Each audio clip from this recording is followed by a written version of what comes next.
Let's turn back to the race for the White House. Congressman Ron Paul is fighting on in his campaign to win the GOP nomination. Dr. Paul joins us this morning from his home state of Texas. And Dr. Paul, thank you for joining us this morning.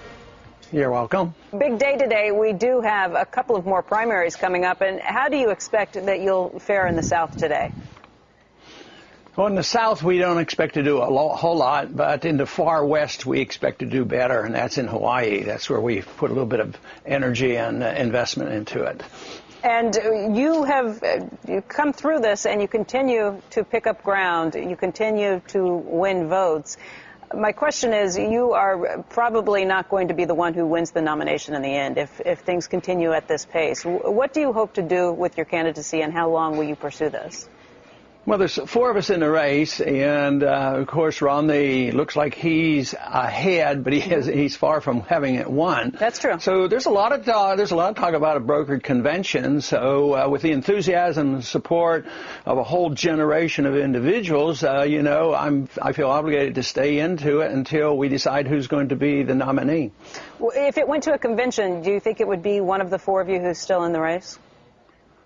Oh, I would think so, but I know there's some that would like to change that and sort of cancel out a year and a half of campaigning.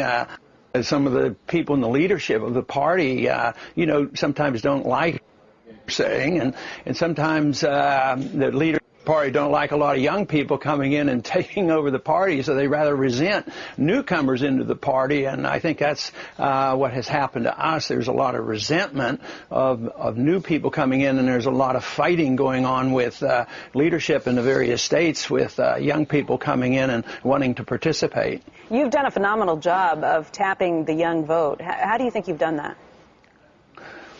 I really don't know. I didn't start off and say, philosophy and my age will mean that the young people are going to support me. No, I just talk about what I think is important, what I've done for 30 years. The sound money issue, following the Constitution, personal liberty is something that other Republicans never talk about. Young people like that, and the young people really, really resent the fact that these wars are perpetual. They're paying for the past wars. There's a lot of debt, and it looks like they won't end. That is one of the big issues that they talk about when I talk to them on a personal level of why they like what I'm doing. One of the issues that has certainly been a touchstone recently is the rising price of gasoline. That's something that the president has been dealing with. Newt Gingrich has come out with his campaign for how he plans to keep gas at $2.50 a gallon. What's your plan for tackling gas prices, and how do you plan to help the American voter? Make my point, I say if you had sound money, it would cost about a dime. In terms of silver, that's what you could pay for a gallon of gasoline right now. So it isn't the price of gasoline that's going up as much as the value of the dollar is going down. But then again, the regulations and the lack of drilling and the lack of competition in production is one thing. So deregulation certainly would help. But that's half. We all know about supply and demand of the product, but very few people talk about supply of the monetary unit, and that's one transaction. So you can't ignore that. You can't just say, well, increase the supply of energy, and all of a sudden the prices will go down. I think it'd be a hard time just by trying to increase the supply of energy and get gasoline down to $2. That's not going to happen. But I think it's a money issue that people forget about, and they should be talking about. So, Congressman, we've been having this little mini debate today about the ability of the Fed, once it realizes that inflation is more than just a future worry, that they have the tools to make sure that it doesn't get out of hand. And my question to you, I asked the question, if you just add up all the debts that we have here and all the entitlements, the promises, future promises that we've made here, and then go ahead and throw in Europe and throw in everyone, is the fiat currency that we have right now, does it really reflect the future obligations that we have? Could the Fed just say, okay, now is time and we're going to do it? I mean, or are we already too late? I think it's too late because we've made the commitment. The only thing holding it together is sort of an illusionary trust in the dollar because there's no place else to go. Except some countries now are saying, well, it will end, so we better subtly move over and use gold and do other things in the Far East. They're seriously talking about that, and even in the oil countries, they're talking about this. But for now, everything depends on the dollar. So if they come to a crisis where the prices go up and you need a Paul Volcker, to do something, this would crash the economy. And of course, if you continue to do exactly what we're doing now, it crashes the economy. We're not there yet, but it will come. Last month, a $200 billion deficit in 1 month, that used to be the entire budget of our country. And that is unsustainable. And eventually there'll be a loss of confidence in the dollar. Because that's the last thing that's holding us together, and to me it's an illusion that the dollar can bail out the world. When you look at what you hope to accomplish, again, by the end of the day, what's the most important things that you've brought up in this campaign that you hope will be lasting effects? Well, the status quo of politics in Washington and around the country has to end.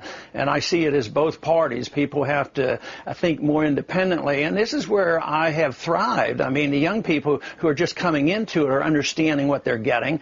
But also, I do the best with independents. And they're not measured in the Republican primary. Independents are sick and tired of it all. And now the large majority of people say, especially with the mess that's going on in Afghanistan, the American people by a large majority now are saying it's time to come home if you can't do any better than that and running up these debts. So I would say contributing to this whole idea that the status quo won't last. You can't keep bailing out. You can't keep the same monetary policy. You can't keep the same foreign policy. And the entitlement system is totally out of control. It's on autopilot, and nobody else has proposed a cut. The other candidates say, yeah, cut on the proposed increases. I have proposed $1 trillion cut, so I'm serious about it. I believe the problem is very bad, and evidently nobody else considers this because nobody else really wants to cut anything.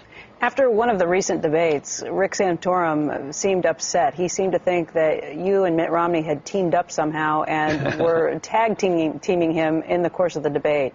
Is there any truth to that conspiracy theory? No, some people are more into conspiracies than I am, but I think he's more involved in conspiracies. No, it's just because we're cordial with each other. We've known each other, and we talk about family. He has 5 kids. We have 5 kids. So I don't know whether that's a political crime. Ron, will you back the eventual Republican nominee wholeheartedly, whoever it is? Wholeheartedly, I would have to reassess that because they're still talking about. They want more war than Obama. I think Obama wants way too much more. He's ready to go into Syria under the UN resolutions and flaunting the responsibility to tell Congress or ask Congress. No, I'd have a lot of trouble with that. I want people, and I think it may shift. I mean, the people are shifting, so the politicians are going to shift their views too. Now that the people want to come out, by November, and Obama is upstaging the Republicans because now he has once again become the peace candidate. He's won the Nobel Prize. At the same time, he promotes war. So he's going to get away with something because right now the Republicans are going to be the war party. They're going to be the John McCain party. And this is the reason why Obama won before is usually a more sensible approach to dealing with other nations and the willingness to go to war is a major factor for the American people. Just think World War I and World War II came on after Wilson and Roosevelt said, I'm going to keep you out of war. So people don't quite understand this, and I think the Republicans have fallen into the trap because now they're the war party and they support, the Patriot Act, invasion of our houses, the TSA and all these things. That's what the young people and independents do not like, and I think they're setting the stage for a difficult time in the fall. So if the perceptions change and their attitudes change, my mind about the other candidates might change, but right now they're in favor of way too much big government for me. All right. Congressman Paul, we want to thank you very much for joining us today. Thanks for having me. Appreciate it.